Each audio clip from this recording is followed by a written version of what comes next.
Technoblade never dies. Technoblade never dies. Technoblade never dies. Technoblade never dies. Technoblade never dies. Technoblade never dies. Technoblade never dies. Technoblade never dies. Technoblade never dies. I don't have much else to say, so with that, I leave you in true Technoblade fashion.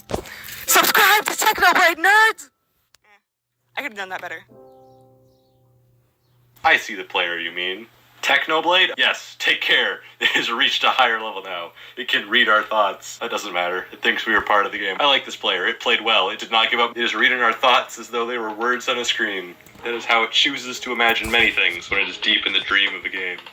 Words make a wonderful interface, very flexible, and less terrifying than staring at the reality behind the screen. They used to hear voices before players could read. Back in the days when those who did not play called the players witches and warlocks, and players dreamed they flew through the air on sticks powered by demons. What did this player dream? This player dreamed of sunlight and trees, of fire and waters. It dreamed it created, and it dreamed it destroyed. It dreamed it hunted and was hunted. It dreamed of shelter. Ha! The original interface, 1 million years old, and it still works. What true structure did this player create in the reality behind the screen?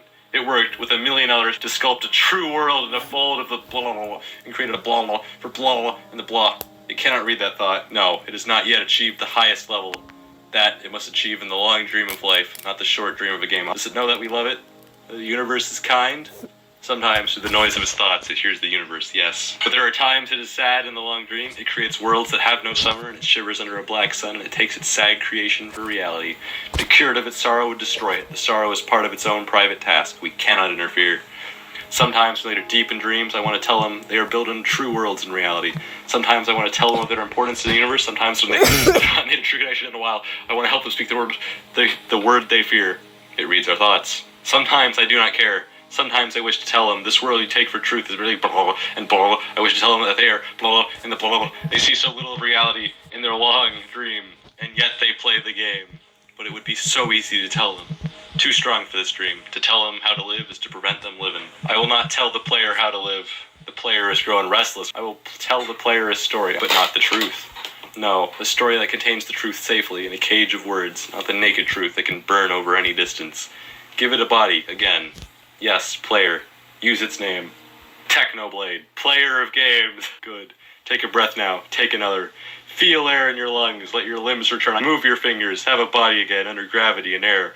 Respawn in a long dream. There you are. Your body touches the universe again at every point, as though you were separate things, as though we were separate things.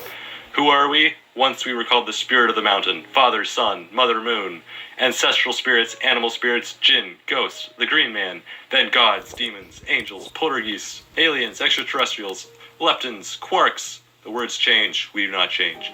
We are the universe. We are everything you think isn't you. You are looking at us now through your skin and your eyes. And why does the universe touch your skin and throw light on you? To see you, player, to know you, and to be known. I shall tell you a story. Once upon a time there was a player. The player was you, Technoblade. Sometimes it thought itself human, on the thin crust of a spinning globe of molten rock. The ball of molten rock circled a ball of blazing gas that was there 330,000 times more massive than it.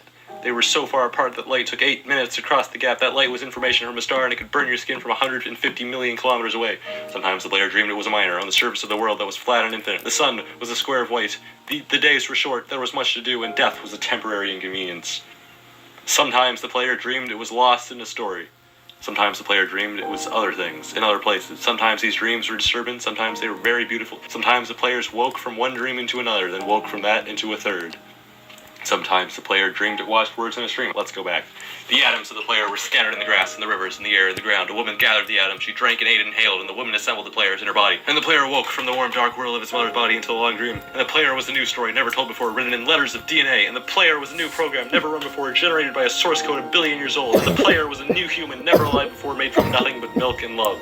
You are the player, the story, the program, the human, made from nothing but milk and love. Let's go further back. The 7 billion atoms of the player's body were created long before this game in the heart of a star, so the player too is information from a star, and the player moves through a story, which is a forest of information planted by a man called Julian on a flat, infinite world created by a man called Marcus that exists inside a small private world created by the player who inhabits the universe created by...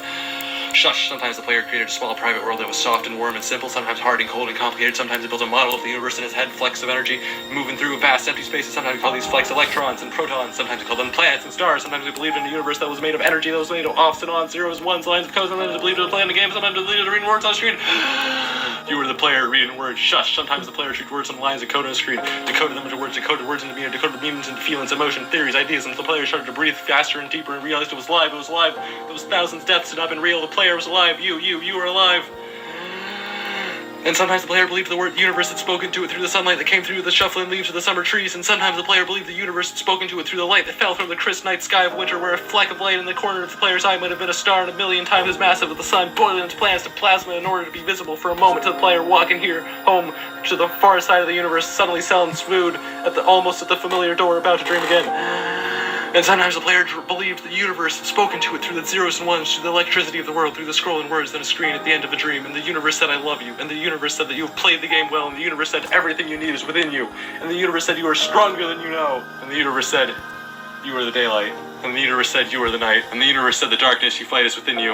And the universe said the light you seek is within you. And the universe said you are not alone. The universe said you are not separate from every other thing. And the universe said you are the universe tasting itself, talking to itself, reading its own code. And the universe said, I love you because you are love. And the game was over, and the player woke up from the dream. And the player began a new dream. And the player dreamed again, dreamed better. And the player was the universe. And the player was love. You are the player. Wake up.